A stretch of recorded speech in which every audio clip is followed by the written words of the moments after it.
Welcome to Sunday Sessions Volume 2, Black History Moment, featuring New Jack. Born January 3rd, 1963, in Atlanta, Georgia, Jerome Young, who would later be known as New Jack, was trained by Ray Candy and debuted in 1992. As a controversial figure and professional wrestler, he gained notoriety and fame in ECW, CZW, and TNA wrestling. In the early 90s, soon after his debut, New Jack would go on to form a tag team called the Gangstas, where he and Mustafa Saeed would engage in long controversial angles as a tag team through the Smoky Mountain region and Tennessee-based promotions. In one of their longest feuds, featuring the Rock and Roll Express with Ricky Morton and Robert Gibson, the NAACP locally would picket their performances because of the gangsta gimmick. The NAACP claimed that no racial violence had occurred in Tennessee for many years, and they felt that New Jack and Mustafa Saeed's gimmick would contribute to racial violence or a change in racial tensions in the area, although all of these claims were unfounded. In 1995, the Gangstas left the Smoky Mountain region and joined the Philadelphia-based ECW promotion. ECW was known for pushing boundaries and having an extreme hardcore style, which fit with the tag team excellently. They won the ECW Tag Team Championships twice before Saeed unfortunately was fired in 1993. We thank New Jack for his contributions to professional wrestling and contributing a unique legacy to this beautiful, brutal art. Hello, everybody. I am Roni Big Bang Nicole, the Joshi Queen Supreme, and we are back with Sunday Sessions. Sunday Sessions are real, raw, unfiltered conversations that deal with professional wrestling and the experience of Black wrestlers and wrestlers of color. We have these conversations to enlighten, to educate, and to inspire. Please always support local indie wrestling, and please support Black wrestlers. I am here today with the Divine one, Olivia Devine. I'm here with DM Kiddeaux and with the legendary King Silverback, Mr. Ali Steele. Thank you guys for being with me on Sunday Sessions. And thank you guys for taking time to talk with me about our topic today, which is going to be mental health. We know health is wealth, and we know that mental health definitely factors into every aspect of what we do as entertainers. So throwing it to you guys, I know that this is something that's kind of come into the wrestling culture more recently, and I would say recently as within the past 5 to 6 years.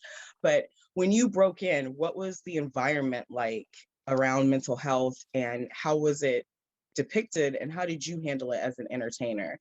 I'm going to throw it to Ali first. Well, when I first came in, it was 2000, late 2000. Be real with you. It was kind of non-existent. As a wrestler coming in, you had trainers and people that were working side by side, and it really was literally no support, no not for mental health. You know what I mean? It was kind of like the fellas, you know what I'm saying? Even the girls were the fellas. It was like you knew of a couple people that may have had individual issues, but it wasn't anything that was supported in the business, not that I knew of. You had a couple guys that you kind of knew acted a little strange or whatever. There was just there's a lot of self-medicating, you know what I mean? I was taught, you know what I'm saying, you don't desecrate the ring with drugs and stuff like that before you go out. Now afterwards, you could do what you wanted to do, but while you were in the ring, that was a no-no. But then when I first broke out and actually started going to shows by myself, you would see people getting zooted before they would go out. Then you would hear little stories, but it was like legend. It was stuff of legend. It wasn't really anybody that was sitting right next to you and saying, "Oh, I'm going to see a therapist," or I have an appointment or a meeting. It was just like, "You're not tough enough to do this, get out," basically. And as far as us, non-existent. I mean, literally, there was nothing. You know what I mean? It was nothing. You either had it or you did not have it. And if you couldn't take it, you sat home on the weekend. You didn't get booked. If you didn't perform, like there was no outreach for you. You know what I mean? Like you either could do it or you couldn't. And if you had an issue, you had to overcome it. And I think that's where the self-medication came in.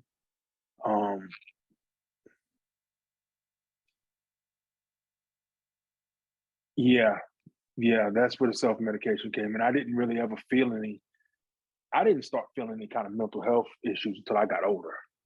And it wasn't even revolving around the wrestling thing because it was so competitive that it was hell, the wrestling business in itself was like a drug because you knew when I'm going to this show, like I gotta do it. Especially, and we all know it. We know when we're going to shows where there's not gonna be too much competition on there.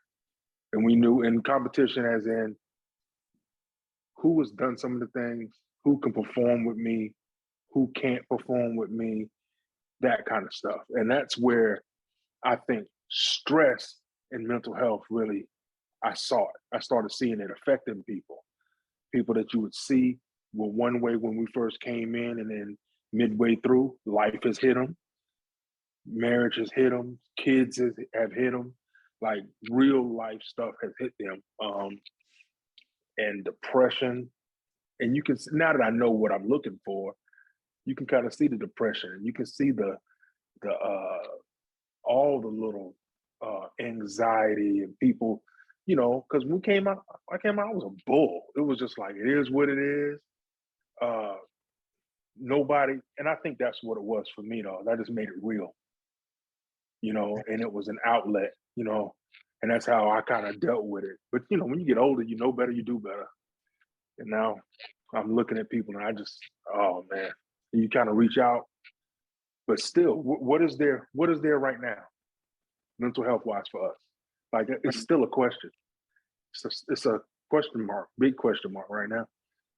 Right. Wrestlers especially, and I think entertainers also require a different type of help because of how our minds work and because of our draw to this type of environment. DM, I saw you nodding. Same question to you. What was your experience? Well, for me, I started initially training in 2011, really started picking up like summer 2012 here, and started in Philadelphia, so big wrestling city. Trained at CZW, so knowing what most people know about that culture, coming in also as someone who had a pretty good grip, at least at that time frame, of mental health. I was already personally in therapy, had been in therapy for quite some time at that point. I felt personally I had a good grip, but coming in, wrestling does this thing to us, and specifically, like I never had any problems with like not having Black people surrounding me. Like me getting here, the whole class before me was pretty much Black dudes my age. So like I came in and I already had a support system. One of the main bookers there is still to this day one of my like biggest inspirations, a Black man. So I never had like a lot of us go through this thing where we just don't have people in place. I had very strong, very positive Black role models, but wrestling does this thing. Even somebody like me who thought they had it all together where they can just tear you down. I come from a sports background. Like I was a post-college athlete. I did Olympic trials. I played football for a D1 school. And I had never really failed at anything until it like came to wrestling training. So for me, my biggest mental issue was, I don't know if I'm good at this. I've never really been bad at anything. Not that I was even bad at wrestling, just the training, like who was training didn't work well for me.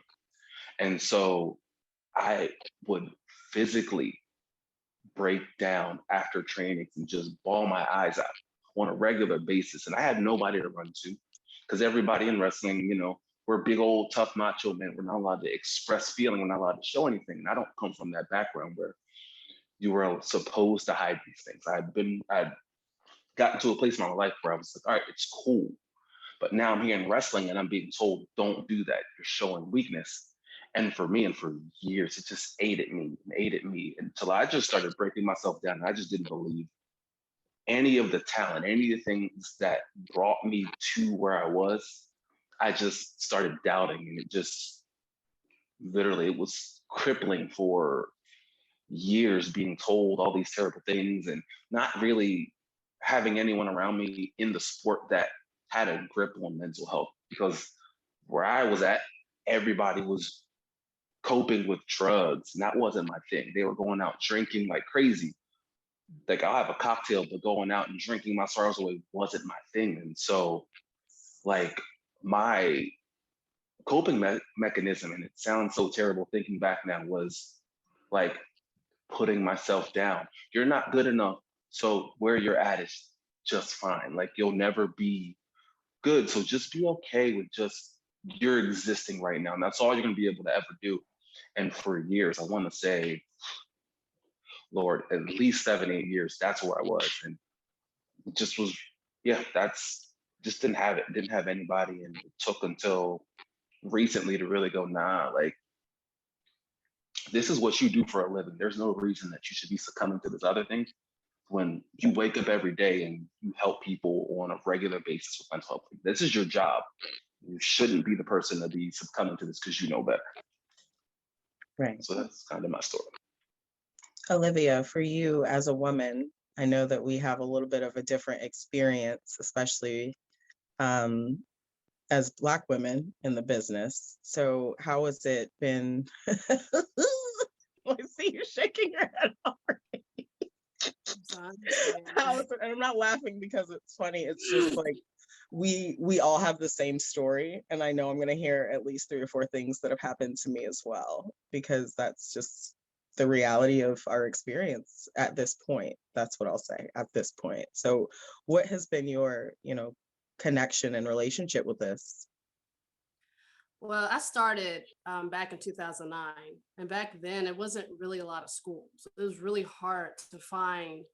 The only school I could come across was High Spots, which is where I'm at now. But back then, they were like $1,000, and I was 20. And 20-year-old can. I didn't know how to come up with that kind of money at the time. I was working at Pizza Hut, but also, I worked at Pizza Hut. I found somebody who knew somebody. But what is called now is called outlaw schools, where they think they know wrestling, they try to train you, and really it's not. It's kind of, but it's not. That's where I found myself at, and I just wanted to do it so bad that I just didn't understand. I didn't know. So I stayed there for like 9 years just because they mentally had me. It was kind of like a cult. Kind of like, it's one of those things where they mentally convince you that you can learn everything there. You don't need to go nowhere else. And for a long time, I would try to leave and they'll bring me back. And me having a background prior to that, where I didn't have a support system before I got there. I don't have a close relationship with my parents. I don't have a support system at all with my family. So I am my support system. But when you're 20, you don't know, but all you know is what you know. Right. So, I found myself with a bunch of white guys. There was one Black guy, but he was like the white guys. So I didn't have any females to go to that could understand me as a Black woman. There was wives there, but they were white and their lifestyle's different. So if I had issues and try to go to them, it's like, to some extent, as a woman, yeah, they can give me some advice, but there are certain experiences that they couldn't really. It's like they got it but didn't. It's like they couldn't really understand it, I guess. So it's hard. I would go to the guys, and you'll find some guys that was kind of understanding, and then you had some where we're just like, oh, just get over it. It's life. Get over it. Don't be. That this is wrestling. You got to be tough. And over Toughen up, time, I cupcake. found myself, huh? Toughen up, cupcake. Yeah, basically. I mean, they didn't say it that way, but more or less, yeah. I did find myself eventually gravitating that way, though, because and honestly, it was natural for me to do that anyway. Because again, the way my background prior to that, I didn't have the best upbringing, so that was natural for me to do it anyway. But when you meet new people, you always hope that maybe you'll get that support that you didn't get. But when I ran into that, I was like, okay, well, I really want this wrestling, so suck it up. So it was natural for me to do that, which to me personally is unhealthy. But it was, at that time, it was natural for me just to suck it up. And I did. I got beat up. I've been injured, hurt. But I also wrestled men all the time, so it was just, well, you're one of the guys. So I had to constantly remind myself, you're one of the guys, you're one of the guys, until they want to have sex with me. But then I had to say nah. But Yeah. But again, I stayed at the same place for 9 years. So it'd be the same guys I've known for 5 years and still they didn't want a relationship. They just want to have sex with me, but they would try to manipulate me into thinking it's one way. But I wasn't stupid. So but when I did have breakdowns or if I had moments where I was feeling down, it's like they didn't care as men. But when the men had issues with each other, they were all support systems for each other. So it was like, I always just found myself almost like an outcast because I couldn't really, as I just didn't have nowhere to go. Like the one Black person that was there, to some extent, I could talk to him, but then certain situations, he will have a man response. It's like, get over it. So it was a hit and miss with him. So, but when I left and went to High Spots, there is a more of a support system. There's top line people, but even in that aspect, even though there's more women, then you got to watch your back because you can't trust the women either. So it's like, where do you go? And especially if it's the white women, you don't know. The Black women, you don't know because they're Black women, like they got to compete with each other. So that's an issue. White women might not see you as a threat per se, but if you're prettier than them, that's when you're a threat. So it's like no matter where you go, there's nobody you really can talk to unless you road buddies with somebody and y'all connected. So it's And just even then, that can betray you so oh quickly. yeah, So fast. you gotta be careful with road buddies. Because Yeah. sometimes they gravitate towards you because like me, I'm a good listener. So people don't mind telling me their life story and their, everything, little closet stuff. I ain't about to repeat it. I don't care. I don't mind listening. I try to give the best advice I can give. And you would think with all that, you share, there's a connection there. But in reality, they just want somebody. Some people can vent to somebody and not really care about you. They just want to talk to somebody. It's like talking to a bartender. You're never going to see them again, or a cab driver. Sometimes it's kind of like that. And you'll think there's a connection, you think you're close, but then when it's time to, get bookings, suddenly if they don't benefit from you, but they benefit over here with somebody else, that's when we start feeling ourselves drifting apart. And it's like, and you'll even if you care enough to say, hey, what's going on? Are you mad at me? Whatever. Oh no, it's nothing. And then just you still, you know. So I just kind of stick to myself a lot. Like I'm Yeah. cool with people, but I also understand everybody has expiration dates. So I just kind of move on.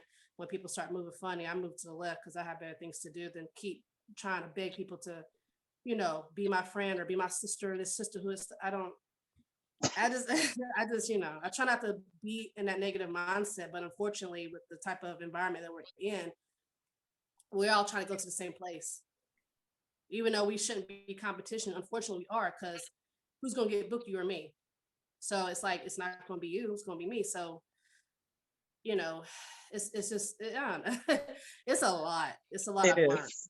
Yes, I've been it doing is. this for 12 years. I've learned so many things, just the hard way though. So, Well, I definitely think that the hard way applies to people who have the ability to take something from that, not necessarily painting you as the unbreakable Black woman, because that's a whole nother episode. But the reality is there are certain circumstances that the jewels of the lessons and the experiences that we have, that is what literally breaks the cycle, because we are going to be the ones to not do that. We would be the ones to offer that support and change the narrative around that type of thing, because we have the power to, and because we experience that loss of connection, or lack of connection, and not being able to find someone that we turn into those people for others.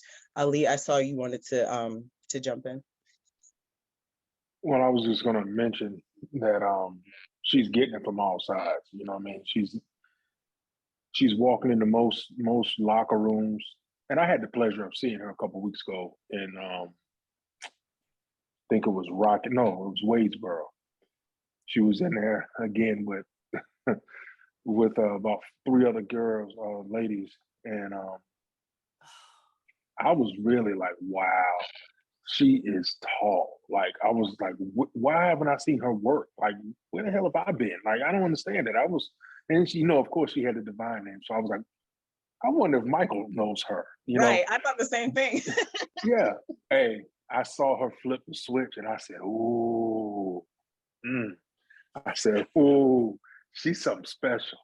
But you get it from all different angles. You're a minority. You're a black woman.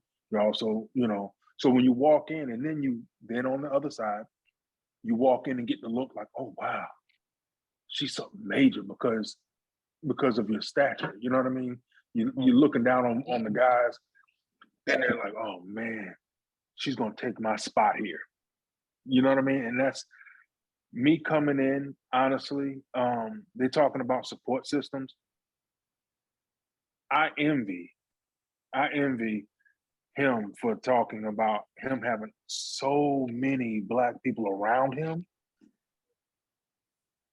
I had Eddie Brown.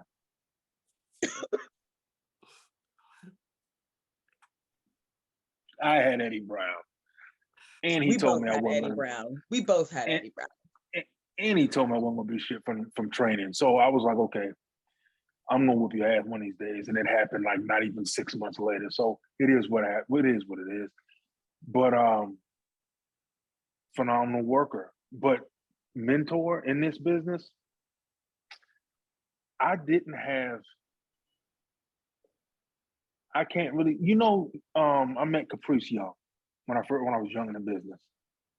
Cold Cash. Honestly, man, them two guys were phenomenal. Not one time that I feel an envious bone because they were secure in who they were. So they were in the back. I wasn't even working. I just was back because I was a trainee. They were telling me, giving me hints, giving me tips, telling me what I needed to do, how I needed to work on the gimmick, if I was going, what kind of gimmick maybe I should. I mean, shooting out nothing but gems to just a newcomer, some green kid, right? Then I'm looking over here and I'm going, I can't get that from anybody else.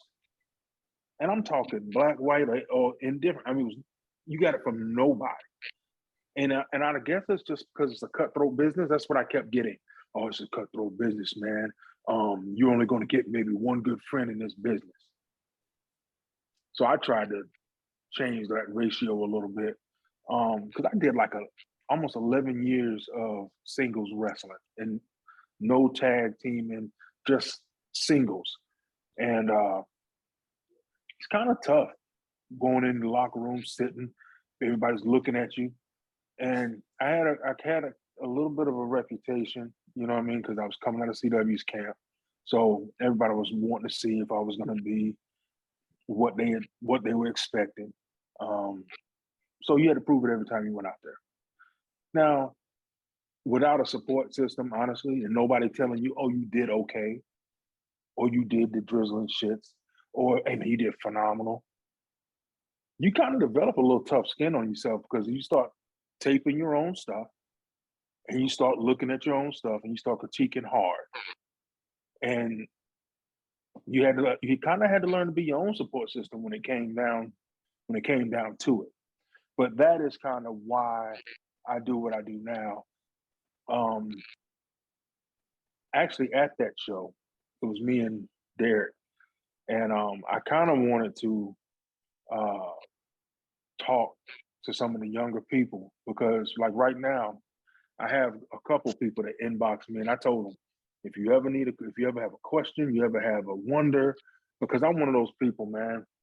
I am not about to mislead anybody. And I'm going to give you the honest of what I have been through. And if you give me the scenario, I'm going to give you the honest of what I think is going on at the time. Because this business, you hit on something that we were going to talk about next is being honest and getting feedback that actually helps you and doesn't tear you down. So raise your hand if you ever went to a vet for feedback and they gave you terrible advice and it was intentional. Hey, I don't know if it was intentional or not, because what you will find out is not everybody that's a vet was good at one point in time. Well, that's fair. Yes. I think we can agree that sometimes that word is thrown around and one match they talk for 10 about years is not the same. Yeah. They talk about vets. They say Olivia. somebody's a vet because of years in, not because they were good. Right. Olivia, what were you about to say? Oh, what you saying? I've ran into a couple of people who claim to be vets until they realize I actually been wrestling longer than them. but they weren't as good. Like I wrestled this one woman, her name's Spider Queen. She's claimed she's been wrestling for 10 years, but she wrestled these outlaw plays, that's where she trained. And the promoter at this promotion has been trying really hard to get her to get better, but she's so stuck in her ways that no matter what any person in front of her that's better than her tell her, she will try to argue with you. She tried to bully me at one point. I had to let her know I'm not the one. Then she changed her tone when she realized that she couldn't bully me. But even when we got into our match, I thought maybe we were on the same page, and she decided to do what she wanted to do, and the match was terrible because she refused to change. I mean, it's you're gonna run into them veterans who claim to be veterans, and they really aren't as good as they claim, and then they try to give you advice on what you can do better. You're like, what you And they talking go out about? there and just Go ahead, DM. so again, like I said, I always say I'm so fortunate. Like one of my biggest inspirations, even from before I started wrestling, like being a kid from like this part of the East Coast, like Black G's. That's my uncle. Like from day one, like I tell people, that's one of my trainers. He wasn't officially a trainer at the school, but I just talked to him yesterday. He told me from the jump, like, look, it's a lot of cats where we reside, this PA, Jersey, New York loop, who tell you they have 10 years in, but it's 10 years and like 4 miles. They ain't doing nothing. They ain't been anywhere. Like, look at where you're at. Like, you got to filter through a lot of that stuff. Like, first and foremost, you got to know who you're going to. You can't, I don't like at this point taking advice from people who I don't feel like I can relate to as a person, because our experiences are going to be way different. Like, there have been so many times where guys will be like, yo, your shit was terrible, it was trash, it was garbage. But I'll go ahead and send it to Homicide. He's like, all right, bro, you did your thing right here. I would critique this a little bit, but all the rest of it was cool. And it's just like, all right, so Homicide's telling me this. We're on this little small show together, and you're saying it was absolutely terrible. You're purposely trying to tear me down. And I just went out and watched your stuff, and bro, you probably shouldn't have opened your mouth. And so one thing for me, like I said, I've always taken from G's and specifically Maven Bentley, who always just take it, understand who's giving information, just ciphering through, because not everybody's done everything. You can have 20 years in, and in 20 years, if you've worked the same 3 places, how much value is it to the information that you're giving? So for me, that's something I just keep now. Like, I'm gonna listen to what you say, because there's always something from everybody. But the critiques, if you have only critiques and nothing positive to say, I'm gonna look at your resume. What have you done to warrant what you're saying? That's a good thing. I think kinda, a lot of I people kind of, should take under advisement. Would you say, Ellie? I kind of think anybody that's willing to tear you down like that, it's not constructive criticism. Right. I've had people, they always told me, hey, ask a vet to look at your match. I never really did that, because I sit back and watch people anyway. So I watch what they do. And if it's something in the ring that I see you do and you fall through what I call a loophole, I'm not asking you for shit. If I see you, I hit you with hell, if I've been in there with you and I go to hit you with this damn clothesline, man, I'm 6'5", 400 pounds, and you float bump, bitch, I'm not asking you nothing. If you can't snap bump, I mean, I'm taking it back to basics.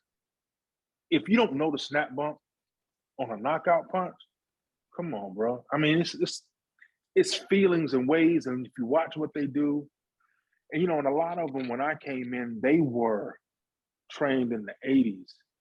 You know what I mean? Because I was in 2000. So a lot of these guys that had 10 years in were starting in 90, you know what I mean? Being trained by guys that started in the 80s. So they still were doing the Hogan, pulling them off, sending them. Everybody's going to the ropes. Everybody's hitting and setting up moves instead of spinning out of something and setting it up off the fly. So I feel him on that. But when you come to somebody, a lot of them will tear you down on purpose because they see the star that you are and that you're getting ready to walk into, and they want you to stay right where you are, and they think they want you to do well, but they just don't want you to do better than them. So, Right. I mean, because I've had people come to me, you know, this whole thing. Oh well, don't do this, don't do that in a match before the main. I do understand the I understand the outline of a show. I understand how you want to do it, but you're not going to be able to contain what I do. Yeah, I might not want to use your finish, but let's be real.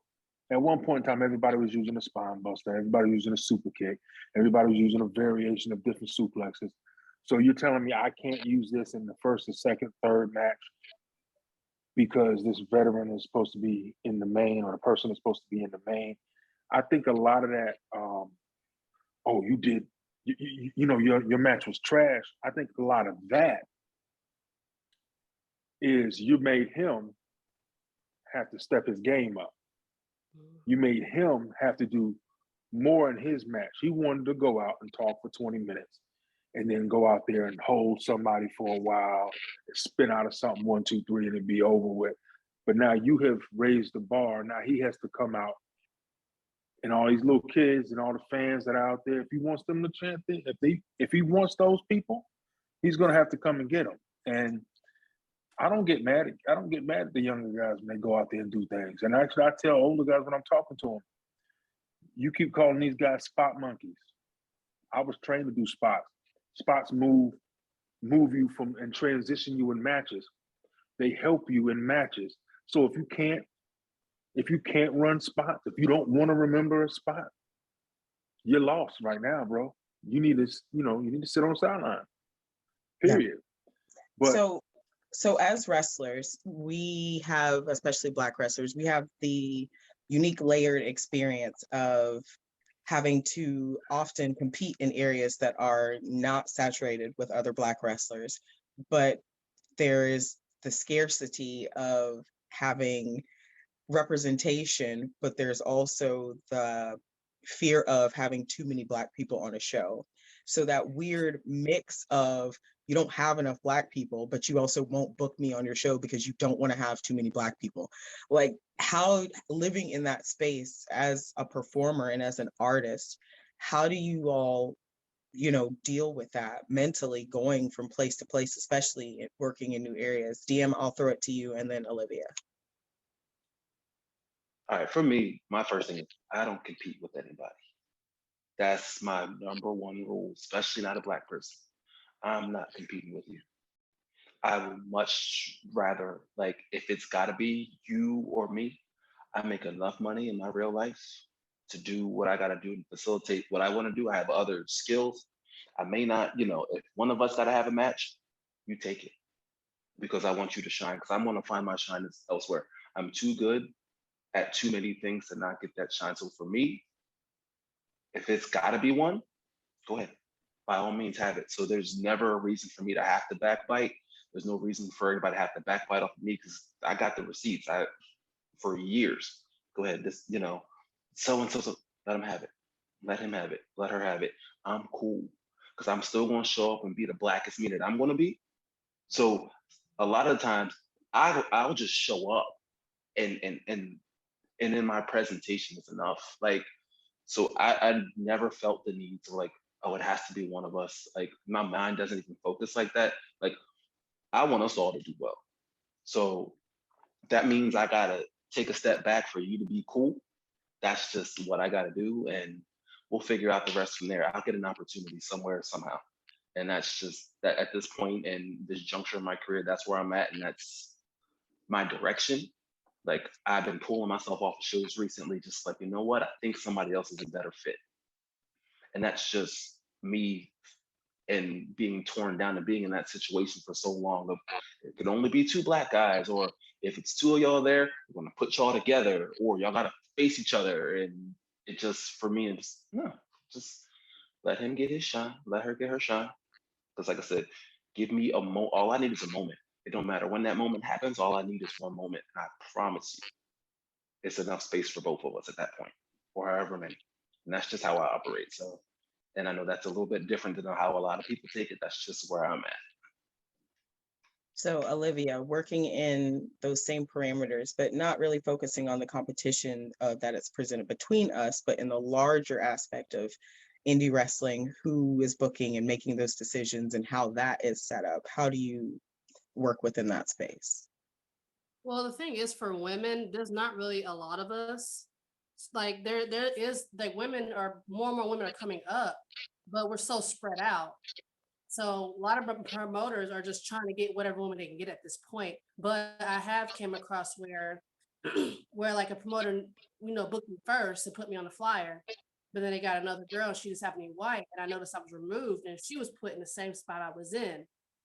And I was like, and I actually reached out to him at first and I deleted it before he even got to look at it because I was like, you know what, it is what it is. I don't run across that situation a whole lot, but in my head, regardless, I don't compete with nobody either. I compete with myself. So I don't really worry about stuff that anyway. I just know that, when I first started, uh, Jake Manning used to train, and he flat out told me when I first started that the two things I'm going to be facing is the fact that I'm a woman and that I'm a Black woman. And that's something no one's ever said to me before. So, and that was like 3 or 4 years ago. So fast forward, I found myself into certain situations like that. But by then I was already kind of prepared. I was like, okay, this is what he's talking about. So mentally, I'm already aware and prepared to run into an issue where I might not get booked up. They might pick somebody, but then I also tell myself that maybe they don't want to use me so much to the point where I'm overused. So, maybe somebody else's turn, or maybe they're going a different direction. So I don't try not to allow myself to think, in that way. But the one thing I do focus on is if I do get booked on that show, especially if I'm the only Black female there, lots of times, in the crowd, it could be predominantly white, but always gonna be a few Black people out there. Right. And or little Black girls. And I one thing I go over and beyond is to try to get their attention, because I know that because that's how I got into wrestling. I saw Booker T's wife on there, and even though she was okay of a wrestler, it still caught my attention that I saw something that I can relate to. At least I felt I can relate to. So in my eyes, when I go out and perform, and I see little girls out there, and they cheer for me, so I feel like, well, they're looking at me. So I got to perform at my best so they know that whether I'm a male or a female, I can be just as good. And I want them to think they can do the exact same thing, be the best you can be no matter what you are, and not to allow nobody to make you feel less than just because you're a woman. So, I try not to, I don't think about something in that aspect because there's nothing I can do about it. All I can focus on and control is what I do and how I stand out. And like he said, I'm gonna stand out regardless. I'm gonna get somebody's attention no matter what. And if it's meant for me, then it's gonna happen. So I'm not about to trip about that. So that's just honestly my mindset majority of the time. I'm just trying to get booked. I'm just trying to perform and I'm just trying to grow. That's all I really care about. Ali, same question to you. To be real, I have never felt like from the beginning when I first came out of training, and they told me, hey, you're gonna go places and there's only gonna be room for one person, one Black guy or whatever. This person's gonna be jealous of you. Like, I heard of it, so I was aware of it, but I never ran into and I don't know why I never ran into that. The most was in the Fayetteville area, to be real. But then when I started doing shows outside of there and going different places, it was just they booked you on talent. You know what I mean? They booked you on who you could work with and who you would work well with. And I looked at it like it was a skillful thing. But I never felt the competition even with the white guys because I was already looking at myself and hard on me. So I worked on me and my craft every single day. Like, that was something that I was just gonna do. So when I went out there, it was nobody that I felt was gonna outperform me. So if somebody didn't want to book me, then they didn't book me. But Ronnie, I'm like a Sasquatch. Somebody would be like, "Did I see Ollie over here?" I'm like, "Man, I thought I saw him." But I'm here, and then I'm gone. Like, I don't do all that hanging out. I don't do all that extra stuff. It's just I'm here. I'm gonna put on the best show. And you know, for years, man, I don't know what the hell was the problem. People would tell me to kind of, hey, I'm gonna put you in a smash match with this guy. I hate smash matches, man, because I don't need to beat somebody up. I mean, I can do it. You know what I'm saying? It's not even an issue. But if I get in there with some young guy he's an up and comer, why would you smash his star? Why would you do it? I don't understand that. Like, so I wouldn't even tell the promoter. I'd be like, oh, okay, all right, cool, that's cool. And then we would go out, and me and that young guy will go at it. And the dude in the back, the promoter, would think I tried to kill him. But he was like, man, he was fighting you back. Damn, learn what this is. Learn what we're doing. Learn your craft. That's what he was supposed to do, you know, and you work and you dance together. Like, I never worried about, oh man, he's on this show. Okay, that's fine. He better not get in there with me if he wants to bullshit. Because, you know, I told you right off the get-go, you know what we do. And hell, I don't worry about how many black people on the show anyway. You see, I bring 4 of us Right. every show. I try to up the numbers. Your car is the quota, essentially. So hey, but when you know you what? guys show Everywhere up. we go, they try to put the other black guys against me or against us. They try to do that everywhere, man. And you know what I do? I tell the fellas, listen, these young guys here, they're up and comers. We're gonna make them look as good as possible. Because Absolutely. we look, man. I'm 2 weeks from going and getting in a wheelchair. Like, you know what I'm saying? I'm not about to be in this running around in some spandex for the next 20 years. I'm gonna try to polish as many people up, pass as much knowledge on as I can, and watch these guys blossom and go to shows. Period.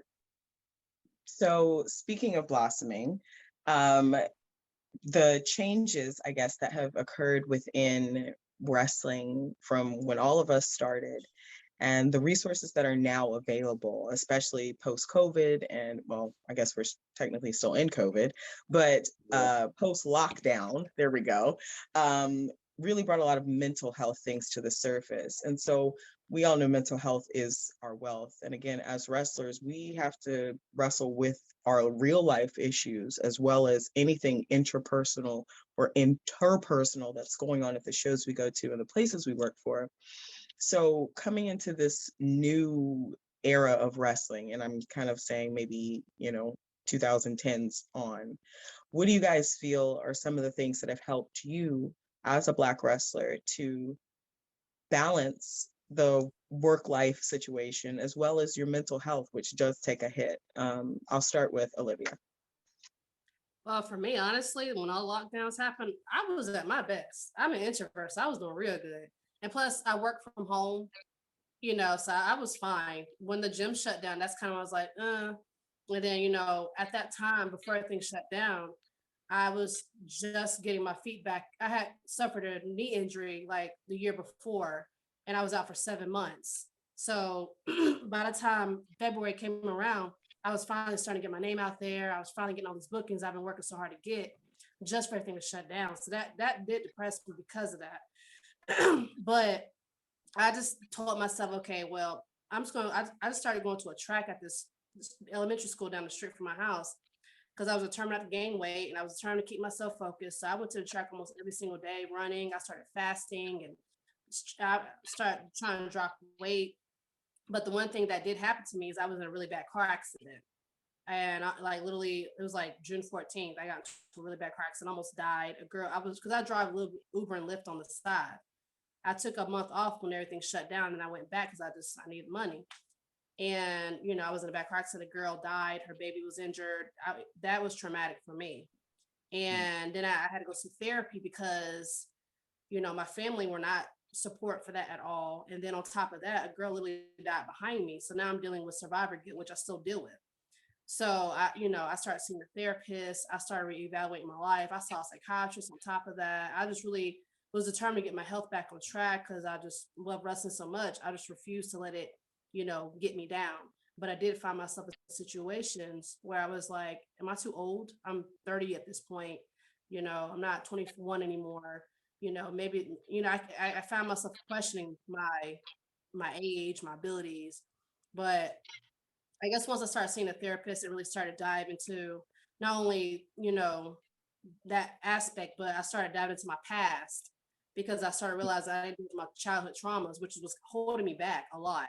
And then, when I left the place I was for 9 years, the way I left was very traumatizing too, because I was attacked basically. I went through, it was terrible. So I never dealt with that. And, for some reason I just didn't realize I'm the type of person I can get past something, but I didn't get through it. And there's a big difference. Because Right. I could just keep pushing and not even pay it no mind, but I'm not really actually dealing with the emotional part behind it.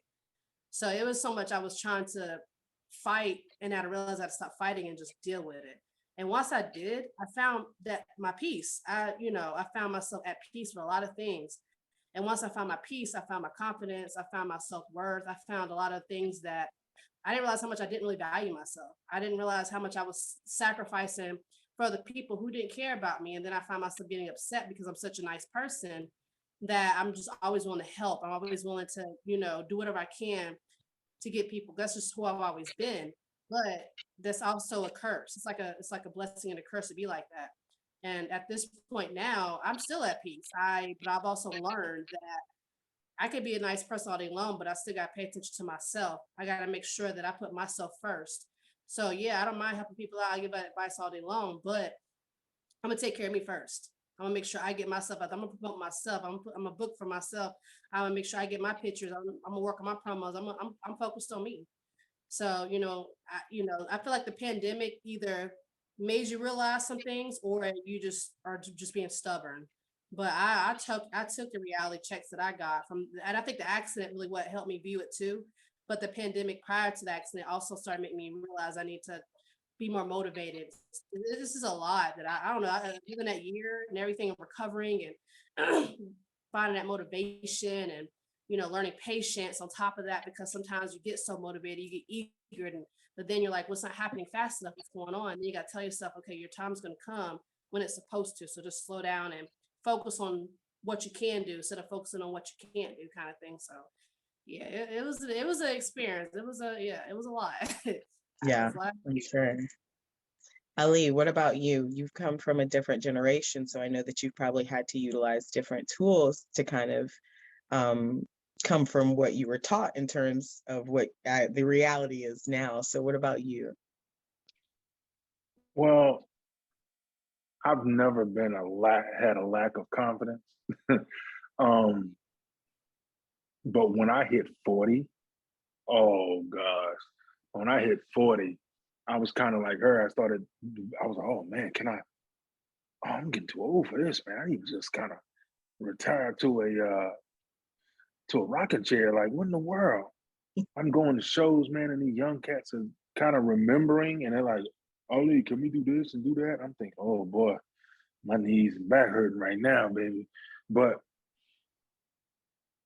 I used to be able to roll that off my shoulders, man. But I started having anxiety because I was like, dude, I can't. I was always in the gym, man. So I was always strong as damn. I could move for being 350, 375. Like I could move. And ooh, I said, damn, I'm just one day in the ring, I just kind of was like, oh shit, I'm just a fat man now. I'm like, what the hell? I need to get out of this. But I had to really, really do some soul searching. And I actually went to therapy for a couple weeks, man. And I started realizing you know what my therapy is, and what I've realized after talking to that counselor, is just passing this on. You know what I mean? You see guys that are young that are out here trying to get it, and they're encountering people that are counterproductive. So Mhm. they're getting all this information from, like she says, outlaw schools. Um, but these people are giving them information, man, and I'm thinking, why are you telling this young guy this? Like, you're gonna have him burning bridges before he even gets going. Like, so my therapy and the way I keep my sanity right now is actually just passing this shit on, man. Talking to people, my inbox stays popping, man. Because there's guys out here, man, just have people. Yeah. Um, in general, they just have questions. They go sit in locker rooms and promoters say certain things to them. And he's like, hey, am I supposed to do this? You know what I mean? And I'm having to explain to him, listen, man, he's a promoter. It's actually his show. So if this is what he wants, you control you. Right. You're not under contract. You're not, one of those promotions that have made you sign a contract. So what you bring here, he booked you for it. So if he thought your persona fit his show at the time, he already knows what you do. If he wants you to go under, we don't track wins and losses anyway. So right. You go out there, and it's not about wins and losses. It's about how you perform, how you did it. Did you swerve the crowd? Did you get the story told? So let's not look at it from that. You try to give them, all these, little bullets to go in. But that's my therapy, man. And actually, I feel great now that I actually am able to talk, and I actually reinvigorated myself for I don't know how much longer, but I'm motivated now. I kind of want to go out here and do this King Silverback thing now. Okay. But it's I didn't realize how much mental health is such a large thing. Right. Like I said, I never had anxiety before. Never had anxiety. And then I woke up one day and couldn't breathe, and I was like, what in the hell is going on? But wrestling in itself is my therapy, because I was having anxieties going to my shoot job and all this anxiety, but let that bell ring and the lights go out. All of a sudden, I'm not anxious about anything. And then I realized my persona in the ring is so close to my real life person, other than being able to punch people in the face when I want to. Like if I just subtract that, and it's all confidence, which is mental health. I realized that, I push therapy too, man. If you can get it to a therapist, if you can actually talk to somebody, put it out there. Because I'm with her. I have stuff that I've gotten through, but I did not take care of it. You know what I'm saying? Like I'm still being messed up by it. I got through it. And I don't even know how she said it, but it's wonderful how she said it, honestly. But I said that you can get past it, but you got to get through it. Like getting past it to me is basically, it happened, you can acknowledge it happened, but let's forget about it. It's in the back of your head. Let me just keep pushing, versus getting through it where you acknowledge it happened, let yourself deal with the emotional part of it, and then finally getting past it. You can't avoid it. So I didn't get through it. I got past it. I got past it. I need to deal with it mentally. Look how we were trained, though. Right. I mean, right. It was, yeah. What are you talking about? Hey, we were trained to get hit harder. You know what I'm saying? Right. Oh yeah. Or hit somebody harder. Hit someone harder. You feel bad, hit them harder. You're scared, hit harder. You are sick, hit harder. Like DM, I'm gonna throw it to you. For me, like COVID was it was a wake-up call. I'll be completely honest. I was done. Like done. Like Roni, I think I had seen you maybe shut down in March. Maybe I saw you in December at the bullcrap. That with me so much, like to the point where, because I was brought in, I'm like, all right, cool, we're here. Finally, it has taken 8.5 years. Here we are, finally. And for all of it to just be taken away, right? Right. On top of that, and then to now sit back and look specifically, and again, you're going to be my example in this, and if you don't mind, like, actually finally being able to bridge the introduction and realizing, oh crap, I've met this young lady years before, and putting things together in a vulnerable space for me, and having to go back and look at my circle and go, yo, this is how my circle did folks like me. And I wasn't able to, because I was so not even naive to things, so just hyper focused, like ate me up so bad. And I was like, yo, I'm done. I can't do this anymore. This is not who I am as a person. Like, let me just, I don't have people like me that I can relate to. I don't really, like, I've had my circle of my Black folks that I came up with, Nate and Dave, Strickland, all them, but they're all gone now. It's me. I don't have anybody else. Like, I don't have friends like that here because I'm protective of me. So maybe it's time for me I'm just gonna fade away. And then shortly after with that George Floyd stuff happened and everything, and I made a statement and something and it blew up, and I saw a need. I saw a need for people like me who aren't scared. At that point, I had nothing to lose. I already want to leave. And my therapy became engaging with our people. Because I didn't know we existed on the level that we existed on. And I began engaging and seeing these young Black dudes who are out here who I always say to people, I may not have a lot of wrestling stuff to give you, like as far as information and experience, like this is just, and that's my own insecurity speaking, but I got life. I've lived around the world. I've done so many things, and I can instill in you some stuff about life that you can take into wrestling. Like, and so for me, that even to this day has become a piece of like how I cope and what's kind of reinvigorated me to want to continue to do this. Because now I know all these bomb Black people who are amazing, who are talented, who are out here killing it. And I'm just like, yo, never in this whole entire time that I've ever worked, been involved in wrestling, have I wanted, like specifically like, yo, I want to work with these people, until I started meeting these young Black folks who are out here doing it. I'm like, yo, these are the people I want to work with, because we can create, we can do this crazy thing. And throughout all of that, I really started getting into my Blackness, which has, again, been so helpful for me specifically as a person, and really digging into who I am and kind of just being able to elevate. And I was able to transition. I had to change my whole wrestling name. So I was like, you know what, we're done. That old name that was given to me by those white men who did not care about me, who did me dirty, who have done my friends dirty and people like me dirty, has to go. So like this whole process of reimagining who I am has been so helpful in like reigniting my love for wrestling, and seeing people like me out here actually killing it and doing it has been like such like a great thing for my own personal like health and wrestling. And just it makes me want to do it again, because I'm not that I want to be on TV, not that I want to do anything crazy. It's just like I want to enjoy wrestling with these people.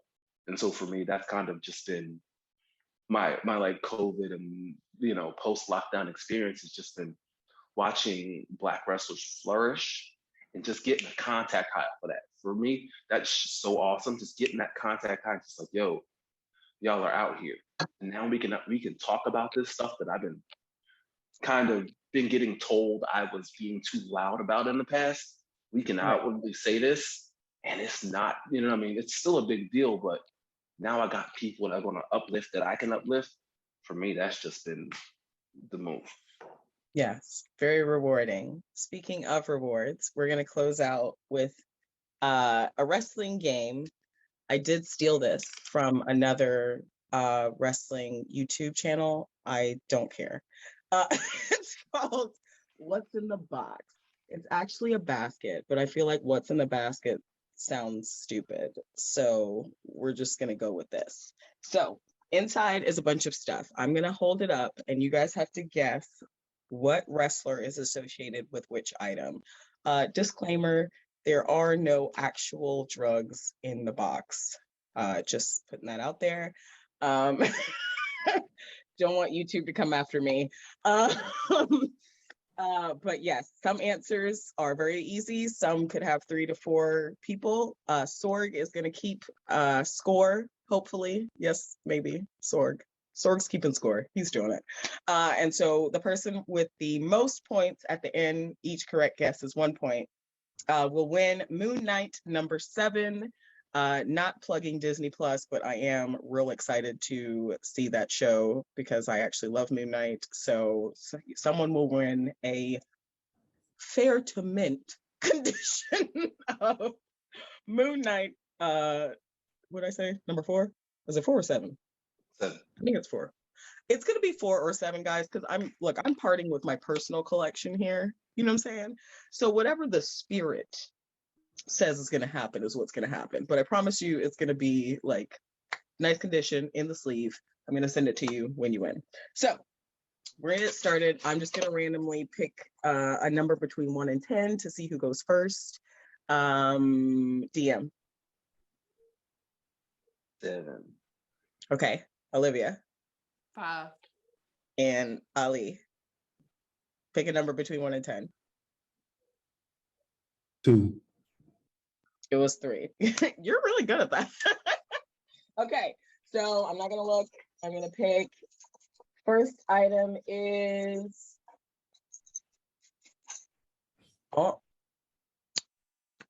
Switchblade.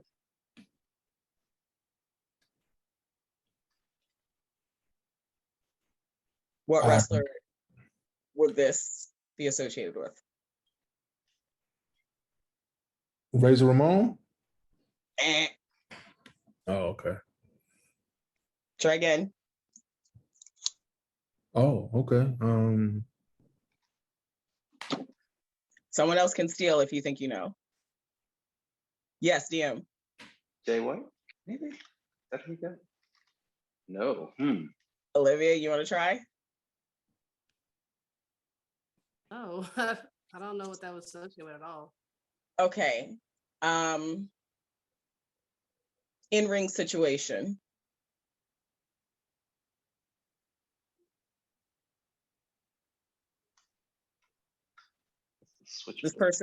This person was known to carry this item. They did not use it in the ring, but this person was known to carry this item on their person and brandish, if maybe influenced, deceased, I think last year or year before.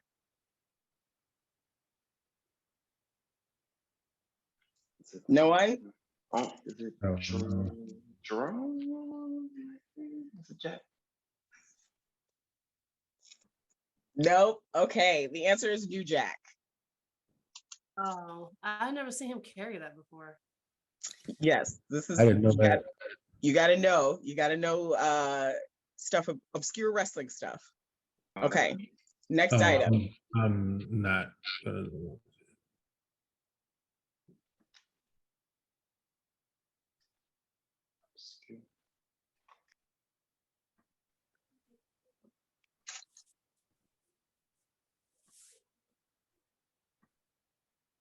And the hint is this is associated with the name of a band they were in, but they have a connection to wrestling. I don't know his name is Smashing Pumpkins. That's correct. Can you give me the name? I don't know his name. I got the name, but DM, you can do name. You get a point for the correct band, Ali. So you get Billy one. Corgan? DM. Yes, very nice. He redid NWA, right? Yes, very good. Yes. Okay, next thing. Oh, that's what I was talking about. But by the way, this is glitter, just so that we're clear, but it does represent cocaína. 50,000 people. That's why I said some could be multiple answers. You know what? I'm gonna throw that away, guys. No, man. I'm not doing it. Not doing it. I was gonna say Tammy, but you know, let me keep Actually, that was one, so that's Okay. 1 point for DM. What was it? Tammy Lynn. There's multiple people though.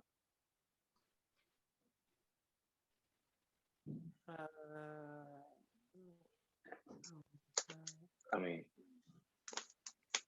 Ali, do you want to guess? Olivia, do you want to guess before we move on? X-Pac? Oh. No. Not for this one. All right. Next item. Pronounced mustache.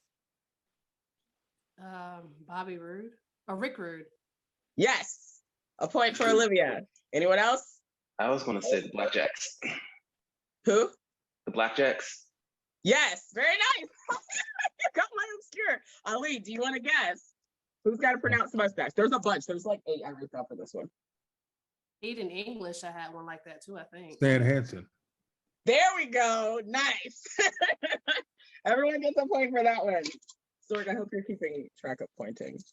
I'm really hoping that's what's happening. Okay. This is Pumped AF pre-workout. This should be very easy. Scott Steiner. Yes, very good, DM. Nice. Okay, this one also has a multi answer. DM, so far you are in the lead. All right, this one has a multi-answer as well. I think I got it, but I'll give Eddie you a Guerrero? chance. No, this is more on the nose than you think. Actually, Olivia, yes, I'll give that to you. That wasn't on my list, but I'll give it to you because I know why you said that. Ali, you better get one of these. That's what I was thinking. Also, those. DM, do you have another one? Thunder Rosa, maybe the only other person I could think of. I'll with allow roses it. at the moment. I'll allow it. Ali. Ali. I'm gonna be real. I'm kind of right now. How do you get your Buddy Rose, Mandy Rose, Nyla Rose. You didn't want to do any of that? You don't want to do no? Like thinking about them. Sure won't. Okay. This one's gonna be hard and it's intentional. This is a tiny Buddha statue representing who is a Buddhist. Okay. Is he a Buddhist? I'll give you a hint. The person I'm thinking of is Impact Wrestling alumni. Is it Matt Seidel? Yes, DM. That's what okay. Well done. Nice. All right, guys, 2 more, last 2. This is a potato because I've actually cooked all the potatoes in my house. So I have this little hot potato. So this represents potato. Like getting potato? It could be that. It could be someone who had to eat potatoes to survive. It could be the name Potato from Meat and Potatoes, the old tag team. That one I'm not sure about at all. I have no idea. Ali, I'm DM, what you got? I'm horrible at names, bro. And I remember somebody telling me a story about them having to eat potatoes to survive, and I was trying to. I can't remember the name. Yes. Come on. Bald. I don't know the who. Bald. Vest. Drink beer. Balls I'm trying to help you. Oh my God. Stone Cold Steve Austin. There we go. You shouldn't have had to spoon feed that to me. I want the best for you. Okay, I want you to win. I do. You're trying to get me to win. I know that's fine. DM, do you have one? You're winning right now, so I mean. No. Okay. Good. Hey, good DM. I appreciate you. I pressed it. Hold on. I'm so sorry. I Talks? Oh, okay. Was that the hot potato game? Yes. I was a preschool teacher coming to. Okay, last one. Again, these aren't drugs. These are laundry crystals made to represent crystal meth. Oh. Oh. Olivia, you already gave the answer, actually. What, X-Pac?